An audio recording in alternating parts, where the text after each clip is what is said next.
Alhamdulillahi Rabbil Alameen, wassalatu wassalamu ala ashraf al-anbiya wa sayyid al-mursaleen, habibi ilahi al-alameen Abil Qasim al-Mustafa Muhammad wa ala ahli baytihi al-tayyibin al-tahirin al-ma'sumeen. Allahumma salli ala Muhammad wa ali Muhammad. Rabbi shrah li sadri wa yassir li amri wahlul uqdatan min lisani yafqahu qawli. On the occasion of the birth of our 11th Imam, Imam Hassan Al-Askari, I wish you all Mubarak, maybe a blessed day for all of us. I took this lecture as an opportunity to explore the life of our Imam myself. And what I wanted to do is share a couple of different things that I was able to find with you all, so that we can get to know this Imam better. Unfortunately, I think it's generally the trend amongst us that we know the earlier Imams better, and the later Imams less so. Partly because of the natural kind of the way their life was, that they lived in a time that was much harder for them than Imam Ali or Imam Sadiq, Imam Baqir alayhi salam. In their own lives, they were faced with all sorts of hardships. They had to live in a sort of secrecy, and that's reflected in our consciousness of them as well. So the more we can do to know who they are, their circumstances of their life and their teachings, the better off we are. So what I want to do is I want to share some of the facts about his life, so about who he was. I'm hoping that will give us a perspective on kind of where to place him in history, what was happening around him. I also want to share with you some traditions, some historical traditions about him, and kind of like about his interactions with people, and also what people said about him, just to get a glimpses of his life and his personality. And then finally, I want to look at a couple of hadith from a book called Tuhaf al-Uqul. And we'll, inshallah, benefit from some of the sayings of the Imam himself. So the Imam was born in Medina. Right, he was born in Medina in the year 232. And if you can kind of use as a reference point maybe the birth of Imam Mahdi alayhi salam in 255. Right, so this is 20 years before that, a little bit more than 20 years before that. So in 232 he was born. His father at that time, Imam Al-Hadi, was only 16 years old. Imam Al-Hadi had become Imam very early in his life. He was only 16 when the son of his, Imam Askari, was born. Almost immediately, within a year after he was born in Medina, the Abbasid Khalifa, who at the time was Mutawakkil, and Mutawakkil, he forced father and son, both Imam Al-Hadi and Imam Al-Askari, to leave Medina and come to Samarra, which at the time was the new capital of the Abbasids. So from that point on, right, after only 1 year did the Imam spend in Medina. From that point on, the rest of his life he spent in Samarra, against his own will. He wasn't invited as a guest. They might have put on a show that he was a guest. He was being honored by being brought into the court and so forth. But it was very similar. What Mutawakkil was doing and what his successors did was very similar to what Ma'mun did with Imam Rida, right? Bringing him by force, but making it seem like he was honoring him for the explicit purpose, or I should say implicit purpose, a hidden purpose of keeping tabs on the Imam. Right? He recognized who the Imam was, what kind of personality he was, and most importantly, how much people loved him. And for all those reasons, he decided that the best place for him to be was close, so that he can keep an eye on him and the goings-on around him. Whereas if he's off in Medina, then it was very dangerous for the Khalifa, at least in his own consideration. The Imam, so in 233, 1 year after he's born, he goes to Samarra. He lives there with his father for a good 22 years, right? 21 years, right? When he's 22 years old, his father passes away.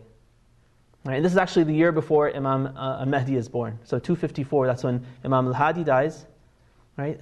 And it's when, of course, the Imam Al-Askari becomes the Imam. He's 22 years old at that time.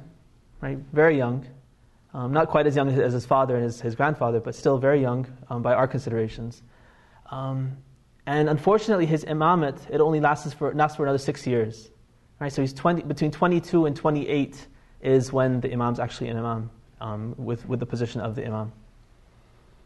His imamate, the 6-year time period that he spends as the imam, he spans a very tumultuous time in the Abbasid Khilafat. Right, the Abbasids, there are 3 Khalifas who followed in very quick succession. Actually, even before them, the last 5 or 6 Abbasid Khalifas, They ruled for very short amounts of time. Very quickly, people revolted against them. Different groups of people revolted against them, deposed them, killed them, and they were replaced by an uncle, a cousin, and so forth, a son. So for 1 year, the Abbasid Khalifa Mu'taz is the Khalifa during the Imam's imamate. Following Mu'taz, he's deposed by Turks, and following him, Muhtadi becomes the Khalifa again for 1 year only. And following him, so the last 4 years of the Imam's 6 years as Imam, Mu'tamid, the Khalifa Mu'tamid, he takes over. Now Mu'tamid, one of the things, almost an irony, is that this person who obviously, implicitly, explicitly hates the Imam, hates the Ahlul Bayt, he recognizes at the same time the station that someone like the Imam has, or the Imam in particular has, before Allah. And so Mu'tamid, because he lived in this tumultuous time, all of his predecessors had ruled for no more than a year. Right? He was also scared for his life. So what he does, he knows that the Imam is mustajab ad-da'wah, that his prayers are answered. When he brings the Imam, or the Imam's there, when he calls the Imam to the court, he asks them, or he actually kind of compels the Imam to pray for longevity for himself. He makes the Imam pray that Allah make him live for 20 years. Right? And the Imam does it. He has no choice. He prays, and he does end up living for 20 or 23 years on different narrations. Right? So of course the Imam's prayers always answered, even when it's for a fasiq like this. Allah still listens to the Imam for the Imam's sake, not for the fasiq's sake. But the prayer is answered, and he ends up living for 20 years. It might seem like a blessing that he lives for 20 years. It's only more time for him to commit his oppression and to earn more and more low stations in hellfire. So he lives there for 21 years in Samarra, right? Out of the 28 years of his life, 21 years he's there. 6 years he becomes the Imam, so that's 27 years altogether in Samarra. The Abbasids, they keep a very close watch on him. One of the things that they make him do as a policy, they tell him that he has to report. It's almost like parole, where you have to report to your local or police station or whatever on a regular basis. So they put the Imam in this sort of a position. And they made him report to court every Monday and Thursday. And they made it seem like you're being honored. You have a special audience with the Khalifa. But the reality was that they wanted to make sure he's there, he's under control. They keep an eye on everything that he's doing, and so that's why they did this for him. He just a couple more facts about him. So his name is Al-Hasan. Right? He is the son of Imam Askari. His epithet that he's known by is Abu Muhammad. Okay, Abu Muhammad. He and his father and his grandfather, all three of these Imams, they're all known in their times as Ibn al-Rida. Because Imam al-Rida had gained such fame, he was at such a position throughout the Muslim lands. Right? These three Imams, the 9th, 10th, and 11th, were all known as Ibn al-Rida. This is one of the names that's given to them. And we'll see in one of the stories that I'll share with you that's how the ambassador, kind of the first right-hand man, the prime minister of the Khalifa, he also refers to him as Ibn al-Rida. In addition, Imam Al-Askari, 11th Imam, and Imam Al-Hadi, the 10th Imam, they're both known as Askariyan. Right? The reason that they're both known as Imam Al-Askari, we usually call the 11th Imam Imam Al-Askari. But in reality, the 10th Imam was also Imam Al-Askari. Right? And the reason they were called that was because for 20 plus years they lived in a place called Askar, which is different narrations I saw as different things. I'm not sure. I've never been to Samarra to know exactly what it's like. But in books, some people said that Samarra was itself known as Askar, and other books were saying that no, Samarra is a larger area, and Askar is a particular neighborhood, for instance, in which these two Imams lived. And so because they lived there for such a long time, they came to be known as Askariyin. Okay, so those are some facts about the Imam, about the circumstances in which he lived. Very little in Medina, unfortunately. He would have loved to have stayed in Medina his whole life, but he was forced to leave there and live the rest of his life in Samarra. And that's where he's buried, of course, too. A couple of stories I wanted to share with you from the circumstances of the Imam. There's one story, I'll read it in Arabic and I'll translate it for you as I go along. This is narrated in Kitab al-Kafi, and then I've also seen it in Bihar. It says, دخل العباسيون على صالح بن وصيف, or Wasif. The Abbasis, it was the family would have their court, And the person they made in charge of kind of keeping tabs on the Imam, and in times when he was actually put in prison, the person who was in charge of taking care of him was a person by the name of Salih ibn Wasif. Okay, so Salih ibn Wasif was kind of the captor of the Imam. Now, generally, the Imam in these 20-some years, he lived in what seemed like freedom. He lived in his house. He was free to come and go to some extent. But during certain times when things were very dangerous for the Khilafah, they would actually imprison him. Right? They would put him into jail. And so there are different stories about how that happened. So the Abbasis, they encountered the Salih ibn Wasif, who's in charge of keeping tabs on the Imam. وَدَخَلَ صَالِحُ بْنُ عَلِي وَغَيْرُهُ مِنَ الْمُنْحَرِفِينَ عَنْ هَذِهِ النَّاحِيَةِ. There are some former Shi'as, right? Former people who were associated with the Imams, who were also in this group. They had betrayed the Imams and were now with this group. Then the story goes on. عندما حبس أبو محمد, this is during one of the times when Imam Askari was imprisoned. فقال له ضيق عليه ولا توسع. So Salih ibn Wasif or Salih ibn Ali, it's not clear who's being spoken to, but the person who's in charge of keeping the Imam, he's instructed to make it very hard for the Imam. Right? Make sure he doesn't have good food, make sure he doesn't have enough water, just make sure it's really tough for him in prison. فقال لهم صالح. So Salih responds to the Abbasis, the Abbasid court. He says, ما أصنع به وقد وكلت به رجلين شر من قدرت عليه. He says, what am I supposed to do? And this person who's in charge of imprisoning the Imam and making it hard for the Imam, he says, what am I supposed to do? I chose the two worst people I could possibly find to take care of the Imam and to make his life hell in his prison. فقد صار من العبادة والصلاة إلى أمر عظيم. And unfortunately, these two people, after being with this Imam, they've achieved a station in their prayer and their worship that you wouldn't even believe. These two evil people, they've been completely revolutionized by this person. ثم أمر بإحضار الموكلين فقال لهما ويحكما ما شأنكما في أمر هذا الرجل. So then they bring, to prove his point, so he covers his own tracks with the Banu Abbas, the Abbasids, right? They'll hold him accountable for not carrying out their orders with the Imam. He brings in these two men to witness and to testify what happened to them, like why they completely turned around. So he brings these two men, he says, what happened? What was your interaction with this person, this prisoner? فَقَالَ, these two people said, مَا نَقُولُ فِي رَجُلٍ يَصُومُ نَهَارَهُ وَيَقُومُ لَيْلَهُ كُلَّهُ. Right? What can we say about somebody who spends his days fasting and his nights in worship? لا يتكلم ولا يتشاغل بغير العبادة.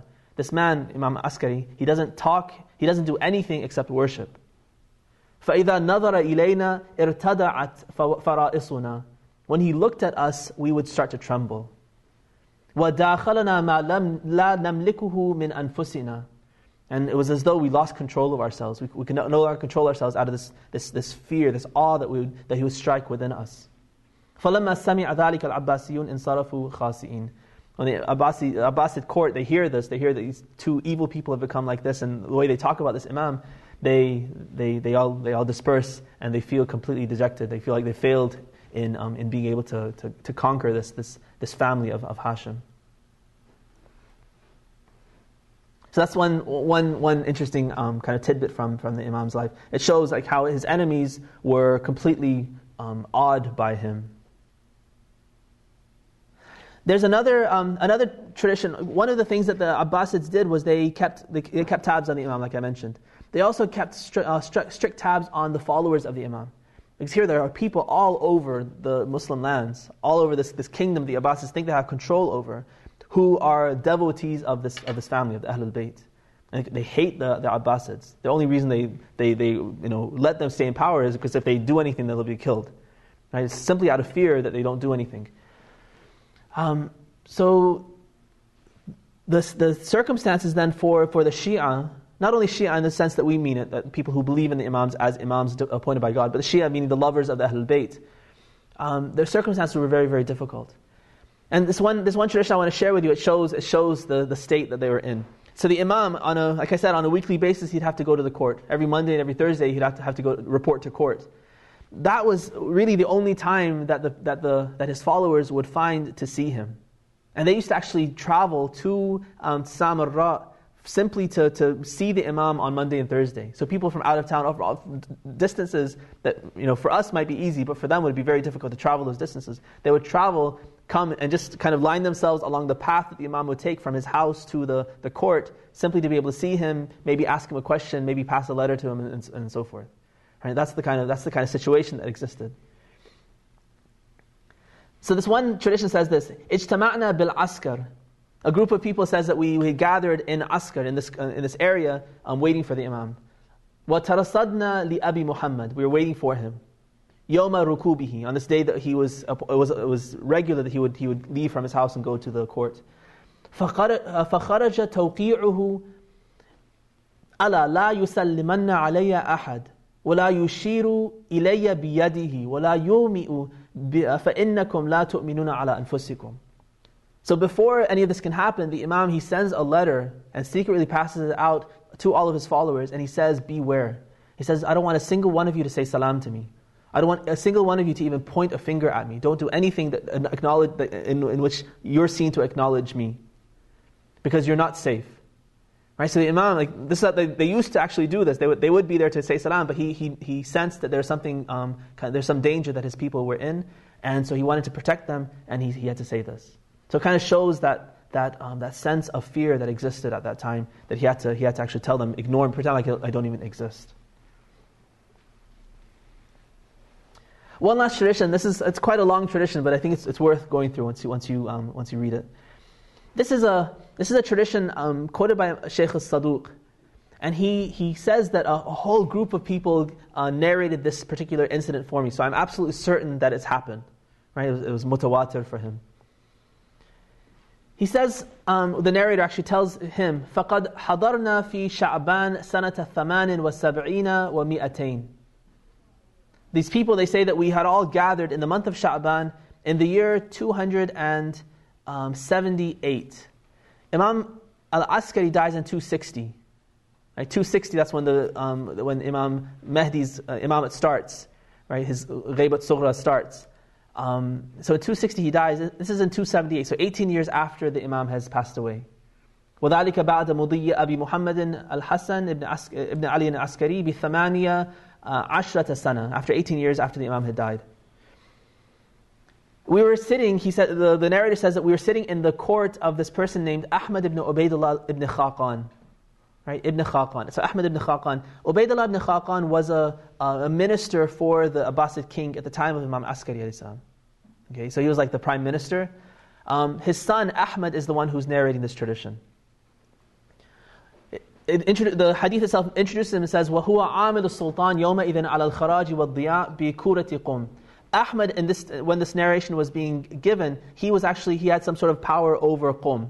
Right, so he was in charge of collecting taxes basically in Qum.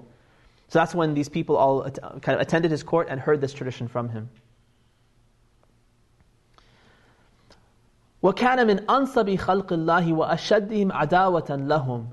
And Ahmad, in addition to his father, both Ahmad and Ubaidullah ibn Khaqan, they were amongst the people who had the most animosity for the Ahlul Bayt. They hated the Ahlul Bayt. They were enemies of the Ahlul Bayt.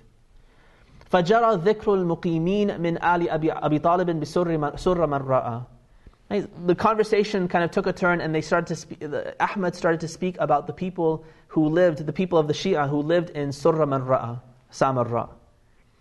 وَمَذَاهِبِهِمْ وَصَلَاحِهِمْ وَأَقْدَارِهِمْ عِنْدَ السُّلْطَانِ فَقَالَ Ahmad. So Ahmad, he says about the people who lived in Samarra, ما رأيت ولا عرفت بسر من رأى رجلا من العلوية مثل الحسن بن علي بن محمد بن الرضا ولا سمعت به في هديه وسكونه وعفافه ونبله وكرمه عند أهل بيته والسلطان وجميع بني هاشم. He said, I've never seen anyone, I've never known anyone, I've never heard of anyone amongst the family of Ali, the descendants of Ali, like Imam Hassan Al-Askari. I've never seen anyone, he says, who was so noble, whose behavior was so great in everything he did, who was so chaste, both amongst his family as well as amongst the ruling party. I've never seen anyone like Imam Hassan Al-Askari. Then he says, everyone in the court, right? Everyone, including the viziers, the ministers, the courtiers, all the different people in the court, they all respected him and honored him, like he's never seen anyone else do that. Then he says, وَإِنِّي كُنْتُ قَائِمًا ذَاتَ يَوْمٍ عَلَى رَأْسِ أَبِي. He says, one day, I was actually sitting in the court of my father. His father was Ubaydullah ibn Khaqan, the minister. So he was standing kind of next to his father, or maybe behind his father, watching his father in action in his court. وَهُوَ يَوْمُ مَجْلِسِهِ لِلنَّاسِ. This is like a day when his father would entertain the masses. They would come in for a kind of a general audience and ask their questions and so forth. إِذْ دَخَلَ عَلَيْهِ حُجَّابُهُ فَقَالُوا لَهُ ابْنُ الرِّضَى عَلَى الْبَابِ. So his kind of guards, they come in and they say, Ibn al-Rida is at the door. He's ready to see you. فَقَالَ بِصَوْتٍ عَالٍ إِذَنُوا لَهُ. So Ubaydullah ibn Khaqan, he says, of course, let him in. فَدَخَلَ رَجُلٌ أَسْمَرْ أَعْيَنْ حَسَنُ الْقَامَةِ جَمِيلُ الْوَجْهِ جَيِّدُ الْبَدَنِ حَدَثُ السِّنِّ لَهُ جَلَالَةٌ وَهَيْبَةٌ. So this person comes in, beautiful, handsome, like dignified, young, with this kind of posture that inspired awe within us. فَلَمَّا دَنَا مِنْهُ فَأَبِي قَامَ فَمَشَى إِلَيْهِ خُطُوَاتٍ وَلَا أَعْلَمُهُ فَعْلَ هَذَا بِأَحَدٍ مِنْ بَنِي هَاشِمٍ وَلَا بِالْقُوَّادِ وَلَا بِأَوْلِيَاءِ الْعَهْدِ. And then, so Ahmad, he says that my father, when Ibn al-Rida, meaning Imam Hassan, comes into the court, his father walks out towards him, right? He gets up from his seat, gets up with his throne or whatever it was, he gets up from that, goes towards him, and he honors him, he welcomes him to his court. And his son, Ahmad, says, I'd never seen my father ever do anything like this to any of the Banu Hashim. فَلَمَّا دَنَا مِنْهُ عَانَقَهُ وَقَبَّلَ وَجْهَهُ وَمِنْكَبَيْهِ. So he goes and he hugs the Imam, he kisses him on his cheeks, he kisses him on his shoulders, وَأَخَذَ بِيَدِهِ وَأَجْلَسَهُ عَلَى مُصَلَّاهُ الَّذِي كَانَ عَلَيْهِ. And he grabs the Imam and puts him in the seat where he was sitting just now. He had like his sajada or something that he prayed on. He was sitting there, he puts the Imam there and sits next to him. وَجَلَسَ إِلَى جَنْبِهِ مُقْبِلًا عَلَيْهِ بِوَجْهِهِ. And he sat there, not even like he's next to me and I'm kind of ignoring him, but he turns around facing the Imam, actually speaks to him, addresses him. All this was unheard of, unprecedented for someone in these positions. First of all, to budge from his seat to go and welcome someone, to be addressed, for somebody to be addressed by a kunya, that was also unheard of in the presence of a king or a minister. Right? He should have just been called Hassan. Like somebody named Hassan ibn Ali is here to see you. They called him Ibn al-Rida, which is a sign of respect for him, and that's how he was introduced. Now, all this is completely unprecedented for the court. And Ahmad, the son, he notices all of this. وَجَعَلَ يُكَلِّمُهُ وَيُكَنِّيهِ وَيَفْتِي بِنَفْسِهِ وَأَبَوَيْهِ وَأَنَا مُتَعَجِّبٌ مِمَّا أَرَى مِنْهُ. And the father, he talks, he chats with the Imam, he addresses him with his kunya, again out of respect, and he keeps on saying, فِدَاكَ أُمِّي, ay ummi fidak, that my mother, my father, may they be your ransom. Like these signs of respect and of love, that's how he addresses the Imam. And the son, Ahmad, is completely dumbfounded. He's like, I can't believe my father, this mutakabbir, this despot, is now speaking to somebody with such respect and honor. So the tradition goes on, he describes the whole thing. Eventually what happens is the prince, right, the next in command, the prince, he wants to come in and see the same minister, Ubaydullah. Right, so he's announced. Usually what they would do, that the tradition describes, as soon as one of the royal family is announced to the court, all the courtiers, they would line up and kind of form this channel, this tunnel for the prince or the king to then walk through to honor him. Right? And of course the minister himself would have to stand up and welcome the king. He doesn't do that. He continues to talk to the Imam. He ignores the fact that this prince is coming in. Finally, he says, okay, whatever, go ahead and make the arrangements for the prince to come in. And as the prince is coming, then he tells some of his close courtiers to kind of usher the Imam out so that the prince doesn't see the Imam. So he takes the Imam out secretly and protects him so the prince doesn't get upset that the Imam has been there. Ahmad, afterwards, he's completely dumbfounded. He doesn't understand what his father has done, why his father has acted like this to this person. He doesn't even know who this person is. He just knows he's from the Banu Hashim. So he approaches his father at night and he addresses him like this.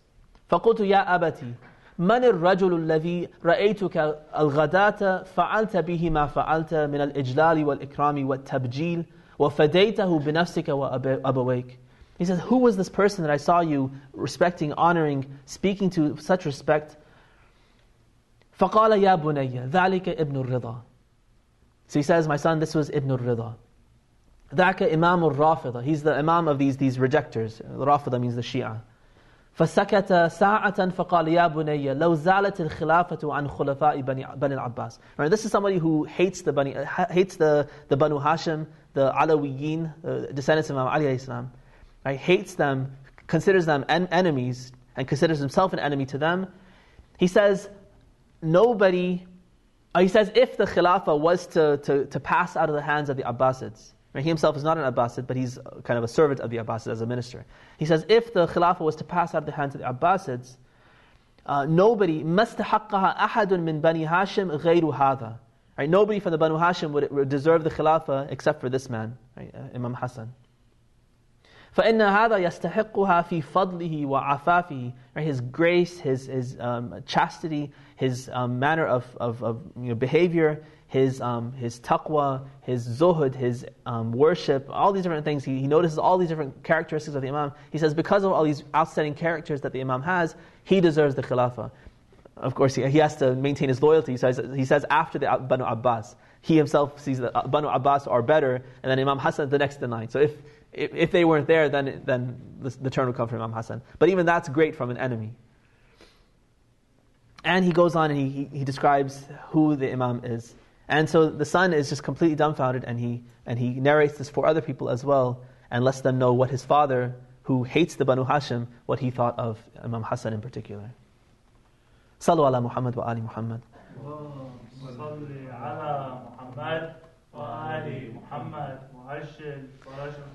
There are a couple of hadith I wanted to share with you, just so we can get some of the teachings of the Imam to benefit from as well. There's one hadith where the Imam is explaining the difference between a Shia and anyone else who simply has an affection for the Ahlul Bayt. And this is something that we sometimes confuse. When we look historically, we see that a lot of people are called Shia who seem not to know who the Imams really are, at least not the way we know them. So for instance, we're told that Kufa, for instance, was a Shia city. Right? All the people in the army of Imam Ali alayhi salam were all Shia. Right? When we say they're all Shia, that doesn't mean that they believed in 12 Imams, or that they even believed that Imam Ali alayhi salam was actually an Imam, an infallible Imam appointed by God as a successor of the Prophet, and all these things that we now believe in. A Shia at that time simply meant somebody who supports Imam Ali, even if it's just politically. They accept him as their leader temporarily, and that he's the best leader. Not that they believe that he was the Imam. So the Imam is asked, Imam Hassan Al-Askari is asked, مَا الْفَرْقُ بَيْنَ الشِّيعَةِ وَالْمُحِبِّينَ. What's the difference between these two categories of people? فقال شيعتنا هم الذين يتبعون آثارنا ويطيعوننا في جميع أوامرنا ونواهينا. That our Shia are those people who follow the teachings of our ahadith. They follow our teachings to a T. They obey all of our commands, and they avoid all of our prohibitions. وَمَنْ خَالَفَنَا فِي كَثِيرٍ مِمَّا فَرَضَهُ اللَّهُ فَلَيْسَ مِنْ شِيعَتِنَا. And anyone who doesn't do this, anyone who goes against our teachings, is not a Shia. And that's a standard that we can use for ourselves as well. Right? Oftentimes we call ourselves Shia, or we see people amongst ourselves who call themselves Shia, but we see that in their day-to-day dealings, they're constantly disobeying the Imams. Right? We might not have we don't have direct contact with the Imam right now, but through our maraji', through our mujtahideen, we do have the laws that the Imams, it's the best guess that we can make to what the Imam would say for us to do and not to do right now. And so obeying the fatwa of the most learned mujtahid is tantamount to obeying the Imam, and that would be considered a proper Shia. And disobeying the fatwa of the most knowledgeable mujtahid is tantamount to disobeying the Imam. And you would, by this definition of the Imam, you're no longer considered a Shia. So he wants people who are willing to obey him, leave off everything that's prohibited. And if you compromise the deen at all, then he doesn't consider you one of the Shia. At most, you're someone who emotionally is attached to the Ahlul Bayt, but not more than that.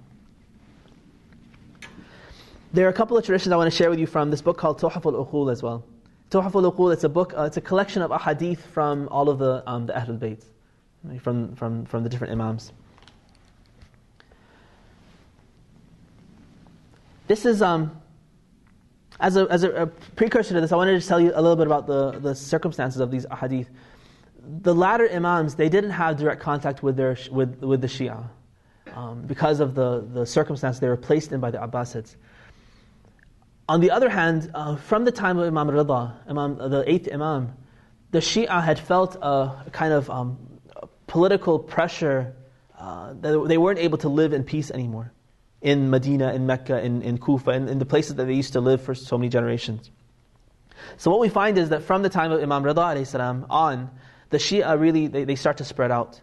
Right? They start to kind of emigrate out to the outskirts of the Muslim lands, into Iran, into Pakistan and India, and those areas, well, maybe not that far at this time, but they do eventually go there in the same wave of movement. But we find that the Shia are more and more spread out in all these outlying cities. So that's one phenomenon that we see in these times. The other thing is that the Shia, they always needed contact with their Imam. And the whole point of having the Imam present was to have contact with him, to be able to ask your questions, present your doubts, send your khum, send your taxes to him. And so they needed some system of contact with the Imams. So the Imams, they did an excellent job at doing this. They formed an incredible underground network of wukala, of representatives of themselves who would be stationed in all the different cities. And these wukala would be people whom the Imam trusted implicitly. Right? So he would send them, there would be students of his who would have excellent learning, something like our mujtahids now. Somebody who had been taught and trained by the Imam, someone who was trustworthy in terms of handling money, someone who's politically trustworthy as well, who would know kind of the discretion needed for dealing with a government that wants to kill you, wants to wipe you out. So they would send these wukala, these representatives to all these different places, and or they would choose people from those cities and send a letter saying, I appoint such and such a person as the wakil for this particular nahiya, this particular area, for Qum, for instance, for Iraq, for Khurasan, and all these different places they would send them. So because of that, because of this whole system they sent, a couple of things happened. For one thing, we have a model for what we have now. Right? When you read the history of how the system was, it's very similar to what we have now. Where we have Shia all over the world, where we have a central mujtahid who lives in one place, but who has representatives that he personally trusts, that he sent all over the place. He gives them a letter to let people know that he has my full trust.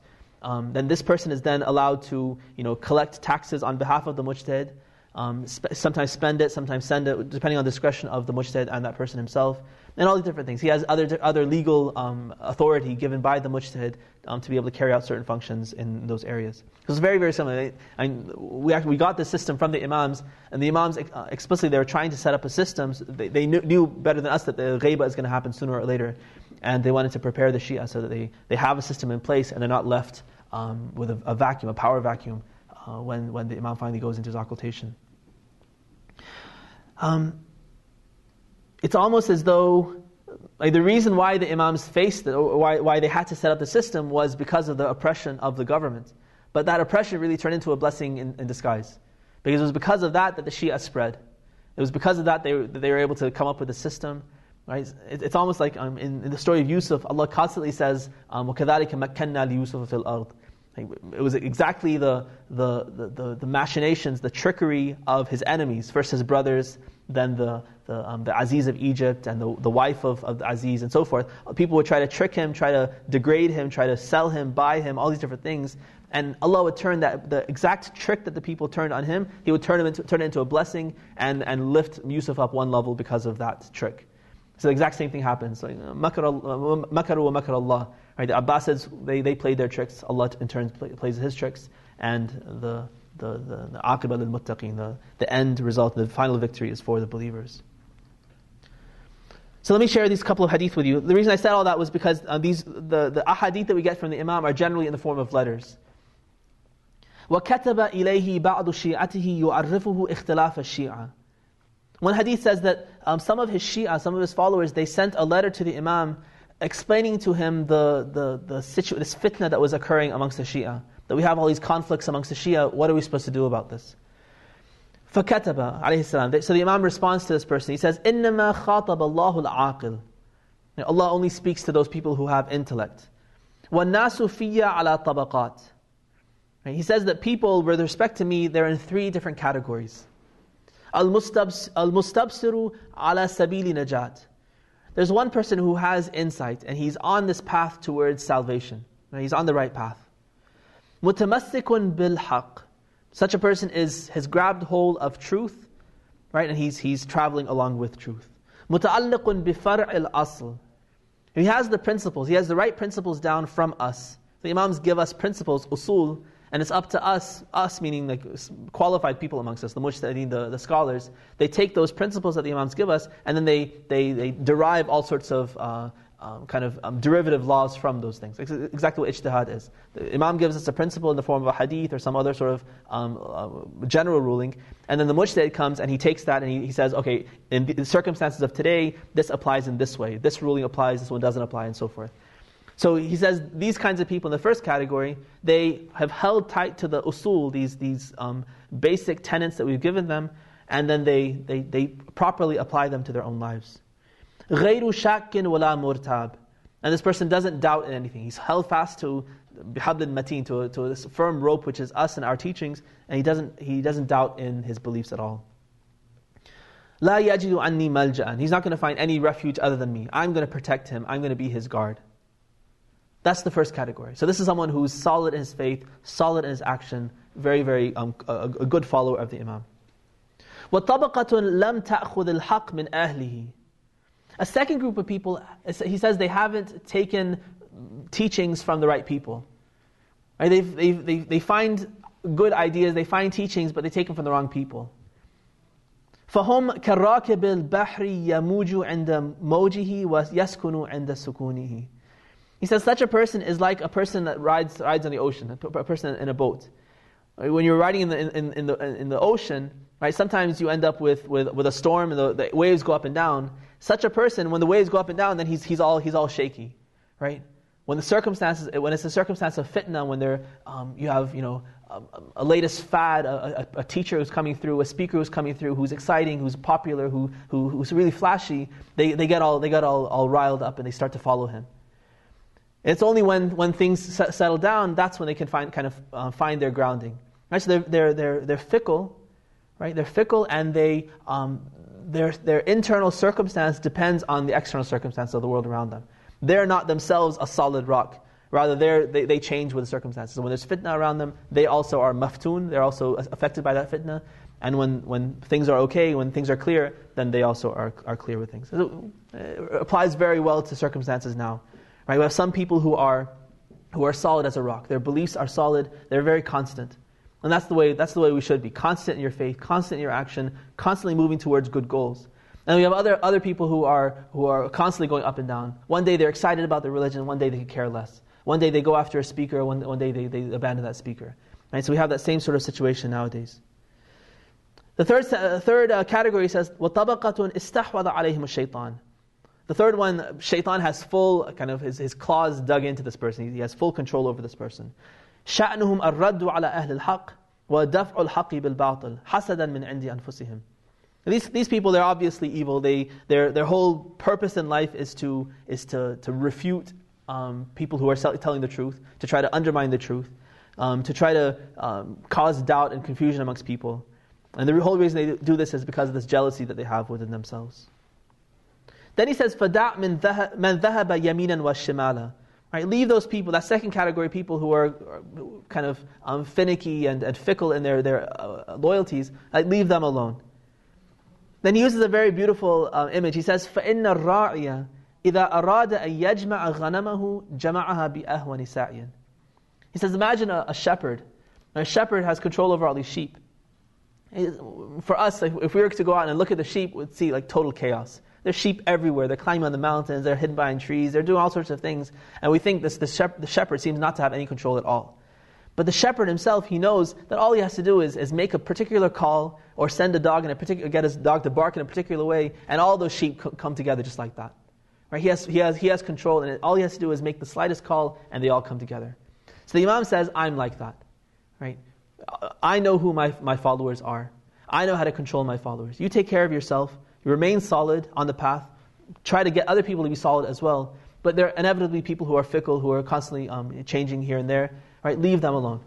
When I make my call, they'll gather together like my herd, like a herd of sheep, and they'll follow at that time. So at this time, just deal with yourself. Later on, I'll take care of them.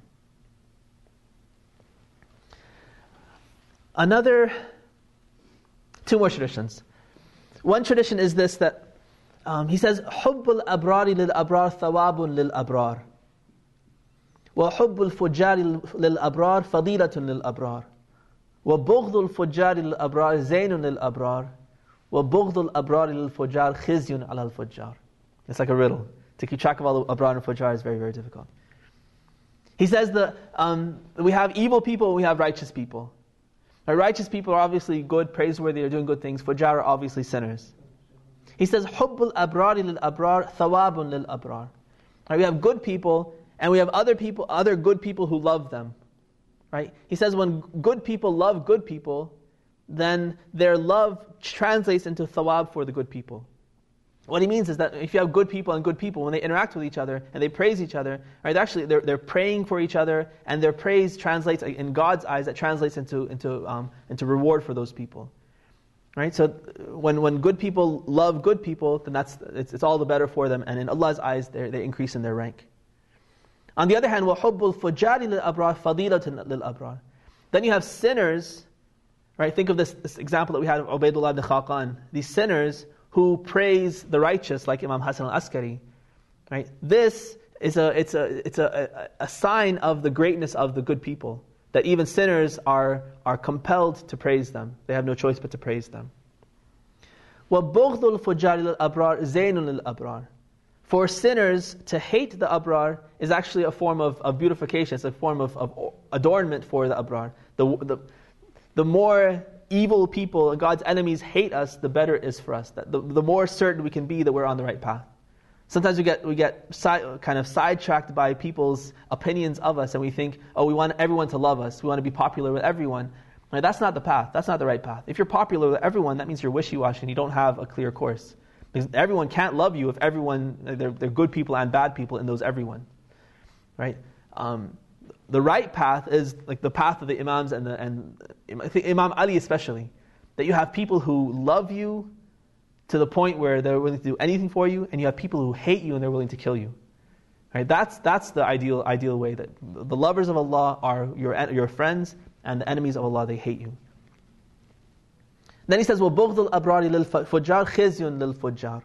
And the fact that the good people hate the sinners, right? This is an additional disgrace. It's like a kick in the rear end. After the Fujjar have already sinned, they're already at the bottom of hellfire. In addition, the Abrar hate them as well, and that's additional disgrace for them. The last tradition I want to share with you is a wasiyah. It's an admonition, exhortation that the Imam shares with one of his Shia.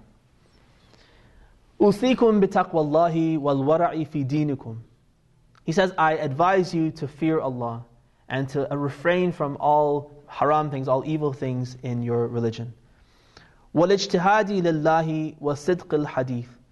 And I advise you to work hard to get closer and closer to Allah, to do ijtihad in the sense of striving in the path of Allah. And I advise you to speak only the truth.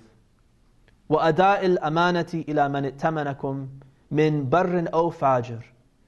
And I also advise you to return any trust that are given to you, to be honest in your dealings with good and evil people, whether the person be bar or fajr, right? The person be a righteous person or a sinner or criminal.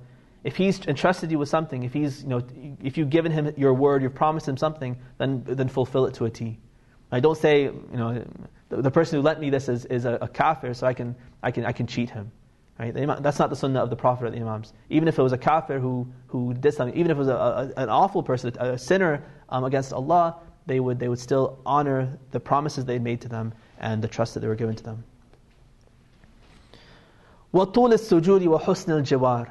And I also advise you, he says, to elongate your sajdas, right? Your ibadah. Right? Take pleasure in our ibadah. Sometimes we do it just to get it done with and to get on with something that's more enjoyable, more meaningful for us. Not realizing that we're missing the point, that if the ibadah itself is not sweet, if that itself is not pleasurable, then we're doing something wrong. We've got to change something in our lives so that becomes enjoyable, and everything else becomes, it's a duty that we have to do. We have to finish everything else so that we can get back to worship. That prayer be the central focus of our life, and everything else be kind of just a thing that we have to get done so that we can get back to our prayers. وَحُسْنِ الْجِوَارِ, be a good neighbor, a good friend, a good community member to the people around you. فَبِهَذَا جَاءَ مُحَمَّدٌ صَلَّى اللَّهُ عَلَيْهِ وَآلِهِ. He says, these are the teachings that the Prophet brought. صِلُوا فِي عَشَائِرِكُمْ. It says asha'irihim, but it should be asha'irikum according to some of the other narrations. So kind of establish close ties with your family, with your even distant relatives. Right? Do the best you can to establish good ties with them. وَاشْهَدُوا جَنَائِزَكُمْ. Sorry, jana'izahim, washhadu jana'izahum, and also kind of attend their funerals, again as a way to reach out to them, to show compassion for them, be part of your family and your community. Wa'udu mardahum, make sure you go and visit the sick. Wa'addu huquqahum, make sure you fulfill all the rights that people have over you, the responsibilities that you have to other people. فإن الرجل منكم إذا ورع في دينه وصدق في حديثه وأدى الأمانة وحسن خلقه مع الناس قيل هذا شيعي فيسرني ذلك. He says, if you do all this, if you act on my admonitions here, if you have taqwa, or if you have taqwa with respect to the religion, if you're truthful in everything that you say, if you fulfill all the trusts that are given to you, if you have excellent character, then people are going to point at you and say, there's a Shia. And when they say that, when they say you're a Shia, that's going to make me happy. اتقوا الله وكونوا زينا ولا تكونوا شينا. He says, fear Allah and be a source of adornment for us. Be someone we can be proud of. Don't be someone that we have to be ashamed of. جروا إلينا كل مودة وادفعوا عنا كل قبيح. He says, be such that every person loves us because of you. They see you, they see that you're lovable, you have outstanding qualities, and everything you do is based on what we have taught you, and they'll start to love us too. Right? So pull towards us the love of people through your actions and your character, and defend from us any sort of false accusations. Right? Don't be qabih yourself, don't be ugly yourself, that people will then start to accuse us of being like you are. فَإِنَّهُ مَا قِيلَ فِينَا مِنْ حُسْنٍ فَنَحْنُ أَهْلُ. He says, whatever good is said about us, then it's fitting for us. Right? That's what should be said about us. We're deserving of every good praise and so forth. وَمَا قِيلَ فِينَا مِنْ سُوءٍ فَمَا نَحْنُ كَذَلِكَ. And whatever bad is said about us, we have nothing to do with that. Right? That's not us. Right? So don't be such that people start to call us names and start to describe us as being evil because you're evil and you're bad. He continues, he says, لَنَا حَقٌّ فِي كِتَابِ اللَّهِ وَقَرَابَةٍ مِّن رَسُولِ اللَّهِ وَتَطْهِيرٌ مِّنَ اللَّهِ لَا يَدَّعِيهِ أَحَدٌ غَيْرُنَا إِلَّا كَذَّابٌ. He says, we have a closeness to the Prophet. We have been purified in a way that nobody else can even claim unless he's a liar. أَكْثِرُ ذِكْرَ اللَّهِ وَذِكْرَ الْمَوْتِ وَتِلَاوَةِ الْقُرْآنِ وَالصَّلَاةِ عَلَى النَّبِيِّ. So he says, as much as you can, remember Allah. As much as you can, remember death. As much as you can, recite the Qur'an. As much as you can, recite the salawat ala nabi wa ali. Sallu ala Muhammad wa ali. Allahumma salli ala Muhammad wa ali Muhammad. The last sentence he says, فَإِنَّ لِلصَّلَاةِ عَلَى رَسُولِ اللَّهِ عَشَرُ حَسَنَاتٍ احْفَظُوا مَا وَصَّيْتُكُمْ بِهِ وَأَسْتَوْدِعُكُمُ اللَّهَ وَأَقْرَأُ عَلَيْكُمُ السَّلَامِ. And he says that a prayer on the Prophet, asking Allah for blessings for the Prophet, it's rewarded tenfold. He says, remember this wasiyah that I'm giving you, this exhortation that I'm giving you, and I turn you over to Allah, and I say my final salams to you. And with that he ends this letter, from which we can get a great admonition and kind of inspiration to act ourselves. In closing, let's pray to Allah. Ask Him to send His blessings and mercy on the Prophet and the family of the Prophet. We ask Him to allow us to remember the family of the Prophet in the best possible way. Help us to learn from them, to learn from their teachings, to learn their sunnah and their seerah, and to be able to emulate them in every action of our lives. Increase in us the love for the Ahlul Bayt, the willingness to follow and obey everything they've taught us, to stay away from everything that they've told us to stay away from. We ask Him to hasten the reappearance of the son of the one born today, Imam Hujjah, and to allow us to be part of his army, to witness his reappearance. Let us forgive us for our sins, for our shortcomings, forgive our parents. Help us to fulfill all of our duties to you and to ourselves, to our family, to our community. Forgive us for all of our shortcomings. Wa akhiru da'wana an alhamdulillahi rabbil alamin.